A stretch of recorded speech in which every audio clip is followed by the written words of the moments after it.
À l'issue de chaque mois, je partage avec toi dans mon canal Telegram et dans ma newsletter le bilan de mon mois précédent de trading. Cet exercice auquel j'adore me prêter et que je partage donc avec toute la communauté, eh bien, je le propose également aux membres que j'accompagne, aux traders de ma formation Analyse Technique Pro, mais également aux traders que je coach de manière individuelle en suivi, dans un objectif qui est simple et qui est clair, c'est d'une part d'identifier les compétences ça y est, enfin acquises, sur lesquelles eh bien, on a progressé, et également voir ce qui a été bien fait sur le mois pour les considérer comme validés, et puis également pour identifier, tu t'en doutes, les lacunes qui étaient déjà présentes et potentiellement qui n'ont pas été résolues, sur lesquelles il va falloir qu'on accentue l'effort, mais également potentiellement aussi identifier toutes les nouvelles barrières, tous les nouveaux freins, les nouvelles erreurs qu'on a pu commettre, puisqu'on le sait, dans le trading, c'est en pratiquant qu'on découvre de nouvelles choses et qu'il faut sans cesse s'améliorer. Partant de là, on crée donc un plan d'action pour bien travailler sur ces lacunes, et à l'issue de ce bilan, je leur demande systématiquement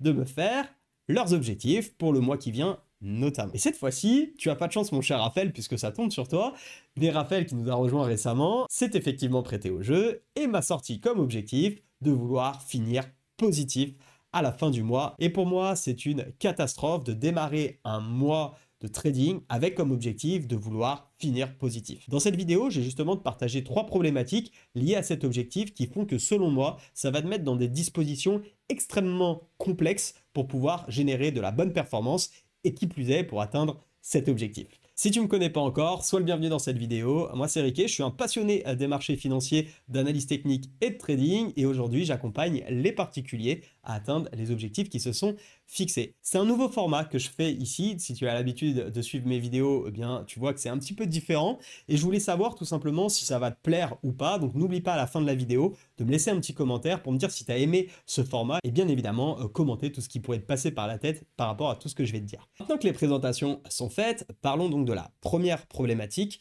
et celle-ci c'est tout simplement d'être orienté sur le résultat plutôt que sur la décision. C'est évident, si tu es focalisé sur le fait de vouloir finir positif, tout ce que tu vas faire à chaque fois que tu vas prendre un trade, c'est de réfléchir, est-ce que tu es dans la direction de ton objectif? Autrement dit, est-ce que tu es actuellement dans le vert ou tu cours après tes gains pour justement combler tes pertes? Et c'est là où il va y avoir une énorme problématique. Alors rassure-toi, le fait de vouloir être positif, qu'on se le dise maintenant dès la première problématique, c'est une très bonne maladie. Parce que bien évidemment, on ne fait pas du trading pour être break-even ou pour perdre de l'argent. J'ai les mêmes objectifs que toi, générer des revenus régulièrement.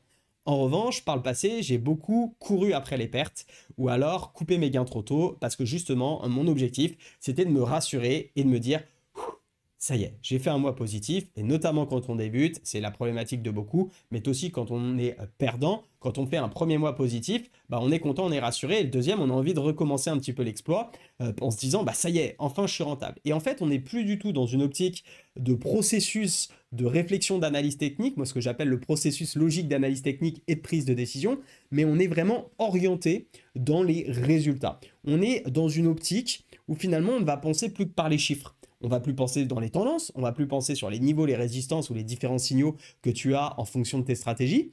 On va vraiment se focaliser sur notre résultat. Et ça, c'est terrible. Pour 2 situations. La première, c'est, imaginons que tu sois gagnant pendant ton mois.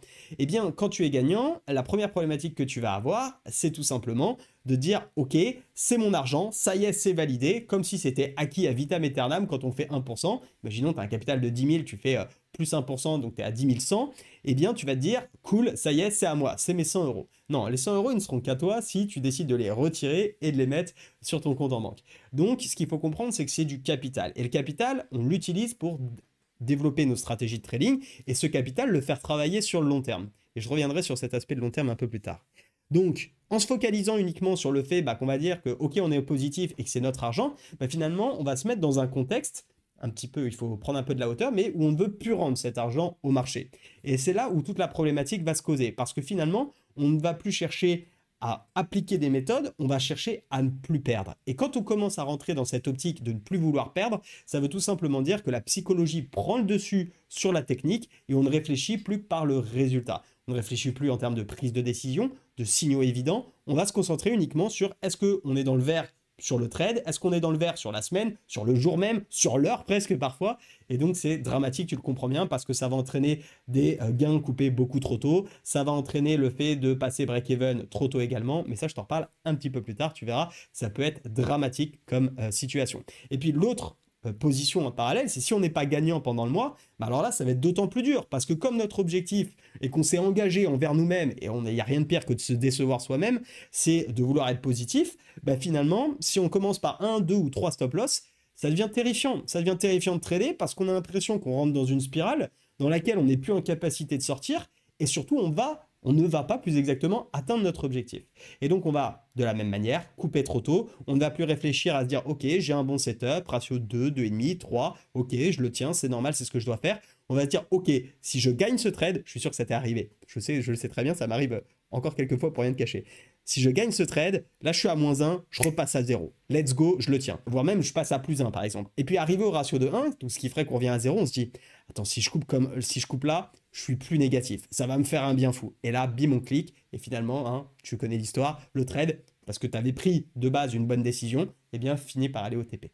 Un petit peu dommage, tu comprends bien. Donc, première problématique, le fait d'avoir un objectif chiffré ou en tout cas de vouloir être positif, eh bien ça va faire qu'on se concentre beaucoup plus sur le résultat que sur la forme, que sur l'approche et donc sur le processus, sur la méthode. Deuxième problématique qu'on va rencontrer si on souhaite finir positif à la fin du mois, c'est d'oublier qu'on n'est pas seul à agir sur notre performance. Et oui, il y a un partenaire qui nous aide à le faire et ce partenaire, c'est le marché. On est quand même très dépendant de celui-ci, et comme je le dis souvent dans mes règles quotidiennes, si tu me suis, dans le marché, généralement, il y a deux phases, en tout cas pour nous en tant que trader. Il y a les phases dans lesquelles on ne doit pas perdre d'argent, et il y a les phases dans lesquelles on doit en gagner. Et forcément, en fonction du marché, on va avoir plus de facilité à faire des profits ou non. Et dans les phases qui sont compliquées, notre objectif, c'est pas absolument de finir positif.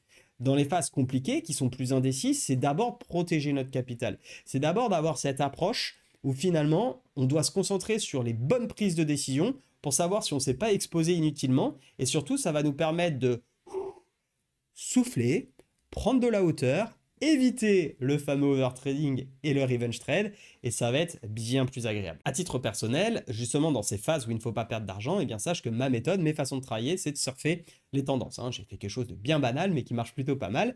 Et donc la question que je me pose tous les jours, c'est est-ce que le marché est en tendance? Oui ou non? Et si oui, comment le travailler? Et bien évidemment, comme tu le sais, les arbres ne montent pas jusqu'au ciel, et il y a un moment donné où eh bien, les marchés se mettent à ranger, où les marchés peuvent même se retourner. Et forcément, personne ne m'appelle pour me le dire. Je suis comme vous, je découvre les graphiques tous les jours, les évolutions de prix, et donc je ne suis pas au courant en avance. Et donc quand on arrive dans ces phases-là, eh bien il y a de fortes probabilités que ça soit beaucoup plus complexe pour mon trading. Et dans ces moments-là, mon but c'est pas d'aller chercher absolument à être positif, c'est de me dire ok, est-ce qu'on serait pas en train de rentrer dans ces phases-là? Est-ce qu'on n'aurait pas un potentiel retournement de tendance? Auquel cas il faudrait que je commence à réfléchir à changer mes plans. Mais c'est surtout sur ça que je vais me concentrer. Je vais pas commencer à me dire comment je vais faire pour être positif dans un marché compliqué. À la rigueur, je vais prendre plutôt de la hauteur, je vais vraiment dézoomer par rapport à mes graphiques, et puis là, je vais me poser les bonnes questions. Là, je vais voir un petit peu ce que je dois faire, comment je dois agir. Et forcément, dans ces phases de marché, on va être moins performant. Et ça va m'arriver de faire des mois négatifs, comme ça a été le cas d'ailleurs en novembre et décembre 2023, et même mars, pour tout te dire. Et ça ne m'a pas empêché de faire 3 mois négatifs et de finir une année plus que positif en 2023. Donc vraiment sur ce point-là, je voulais insister parce que c'est important de comprendre qu'on n'est pas toujours dans une dynamique dans laquelle on doit absolument faire de l'argent. Deuxième point, ceci dit, et ça peut être une problématique, c'est les phases dans lesquelles justement on doit faire de l'argent. Et le fait d'être positif, eh bien tu t'en rends peut-être pas compte, mais ça peut te faire commettre de graves erreurs. Je m'explique. Si ton objectif c'est d'être positif, peut-être qu'à la fin du mois, tu es à +1, +2, +3%. Très bien, et comme tu es à +2, +3%, bah finalement pour toi le travail est fait, et en réalité c'est fait, mais c'est pas terrible d'avoir comme objectif de juste vouloir être positif, parce que peut-être que le marché peut t'en offrir beaucoup plus. Et la problématique c'est que si on laisse ce marché qui doit nous en offrir beaucoup plus et qu'on ne le saisit pas, bah non seulement on laisse de la performance, donc on s'affranchit finalement de gains, juste pour réserve ou pour raison de j'ai atteint mon objectif et je m'écarte, c'est un petit peu dommage, alors que le marché était dans les bonnes dispositions dans nos méthodes, et dans ce cas-là, il fallait surfer. Et c'est surtout que quand on arrivera dans les phases plus compliquées, car elles arriveront, eh bien on n'aura pas su prendre l'excès, j'ai envie de dire, de profit qu'on aurait dû faire à ce moment-là pour pouvoir couvrir et pallier à ces périodes difficiles. Exemple typique l'année dernière, j'ai fait des mois positifs, des mois négatifs. Grosso modo, ça a oscillé entre à peu près -2 et 3, donc avec des mois à 0, des mois à +1, des mois à -1, +2, etc. Et j'ai fait un gros mois, j'ai fait 2 gros mois, j'ai fait le mois de août où j'ai fait +13 R, donc +13% si on considère 1%, et puis le mois de septembre qui s'est plutôt bien passé avec un mois à 6. Et en fait, ce mois-là, enfin surtout ces 2 mois-là, ont permis de combler les mois négatifs, notamment, et puis ont permis aux autres petits mois sur lesquels j'ai plutôt bien tradé, de faire ma performance sur l'année. C'est ça qui m'a permis de réussir. Parce que j'ai su au mois d'août ne pas m'arrêter parce que moi je vise, on va dire indirectement les 4%, je trouve que c'est une bonne performance. Si je fais 2, c'est déjà très bien. Moi ce qui m'intéresse c'est de prendre les bonnes décisions. Mais quand j'étais à 5 ou 6, je ne me suis pas arrêté sous prétexte que waouh, on fait déjà un super mois. Le marché était dynamique dans mes plans et dans ma direction. On continue d'appuyer. C'est comme actuellement la crypto est quasiment à ses plus hauts. J'ai fait x2 sur mon portefeuille depuis juin 2023. Est-ce que je vais m'arrêter parce que finalement c'est positif? Absolument pas. On est dans des ultra tendances. À mon sens, encore une fois, je peux me tromper, mais il y a encore plein d'opportunités. Ça serait dommage qu'à titre personnel, parce que par exemple, j'aurais défini comme objectif de vouloir finir l'année 2024 positif en crypto, je coupe tout juste pour raison de dire j'ai raison avec mon objectif. Moi, ce qui m'intéresse, c'est le processus, c'est la décision. Et donc, le fait, encore une fois, d'être dépendant du marché, il faut bien comprendre que c'est très mauvais d'avoir comme objectif de vouloir être positif parce que ça amène des erreurs, que tu sois dans des phases compliquées ou dans des phases où justement tu es positif, mais peut-être que tu en prends pas assez. Et la troisième problématique, eh bien c'est tout simplement que être positif sur un mois, qu'est-ce que ça veut dire? C'est un trop petit échantillon. On parle d'un mois, on parle au max de 31 jours calendaires. Sur ces 31 jours, tu enlèves les week-ends, ça fait déjà à peu près plus qu'une vingtaine. On va raccourcir ensemble. Sur cette vingtaine de jours, tu enlèves peut-être 2 jours, 3 jours, 4 jours, même un peu plus, j'en sais rien, où tu peux pas trader. On va faire simple, on va tomber à 15 jours.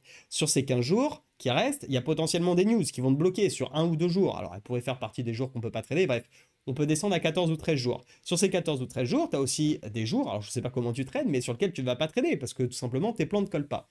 Donc finalement, on se retrouve sur une dizaine de jours ou une quinzaine de jours où éventuellement, on a plus d'opportunités, on va dire entre 10 et 20 jours de trading.